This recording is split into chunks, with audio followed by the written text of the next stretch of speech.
ओम साईराम. अध्याय 4. श्री साईबाबांचे शिर्डीत आगमन. श्री गणेशाय नमः. महाराष्ट्रात अनेक पवित्र तीर्थक्षेत्रे आहेत. त्यात शिर्डी सर्वांना परिचित आहे. साईबाबांच्या प्रदीर्घ वास्तव्याने पावन झालेले गाव अहमदनगर सध्याचे अहिल्यानगर जिल्ह्यात कोपरगाव तालुक्यात आहे. शिर्डी हे साई भक्तांचे पंढरपूर आहे. भावभक्तीने शिर्डीची वारी करणाऱ्यांना श्री बाबांच्या कृपेचा आजही अनुभव येतो. त्यांच्या समाधी दर्शनाने मन शांत होते. ते भक्तिप्रेमाने भरून जाते.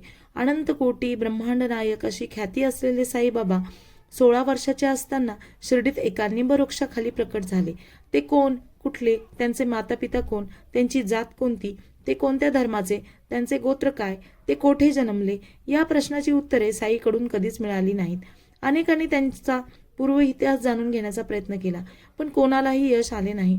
शिर्डीत नाना चोपदारांची आई सर्वांना सांगायची की साईबाबा 16 वर्षाचे असताना निंबाखाली एकटेच बसलेले प्रथम दृष्टीस पडले.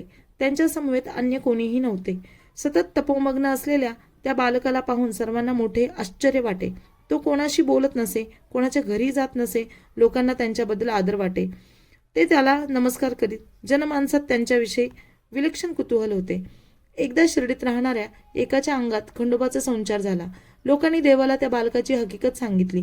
त्यांच्याविषयी जाणून घेण्याची इच्छा व्यक्त केली.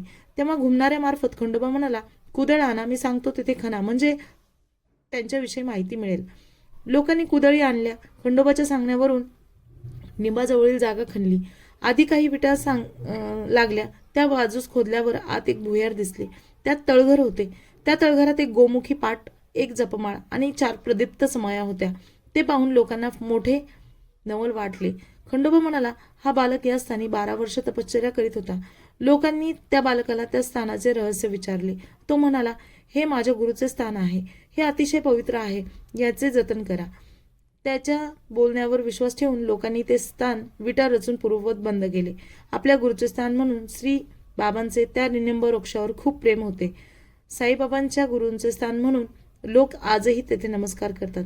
कालांतराने साईभक्त साठ्यांनी ती जागा विकत घेऊन तेथे इमारत उभी केली. निंबवृक्षाभोवती पार बांधला. अध्याय 4 समाप्त.